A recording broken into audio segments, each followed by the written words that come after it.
আসসালামু আলাইকুম বন্ধুরা, কেমন আছেন সবাই? আশা করি সকলেই অনেক ভালো আছেন।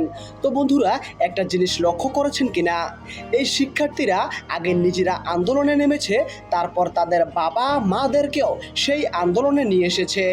এটা যে কি ভীষণ রকমের একটা বিপ্লব, চিন্তা না করলে বোঝা যাবে না। একটু ঠান্ডা মাথায় চিন্তা করুন ব্যাপারটা। যেখানে নিরাপত্তার জন্য পরিবার আন্দোলনে যেতে বাধা দেয়, সেখানে তার পরিবারকে উল্টো নিয়ে এসেছে আন্দোলনে। এদের এই ডিরেক্টনেস, এই অদ্ভুত লিডারশিপ অ্যাবিলিটি নিয়ে এসেছে। কারণ এদের ডিসিশন মেকিং খুবই ফাস্ট। যেসব তথ্য উপাত্ত ঘেটে একটা সিদ্ধান্তে যেতে হয়, তারা অলরেডি সেগুলো মাথায় নিয়ে ঘুরে।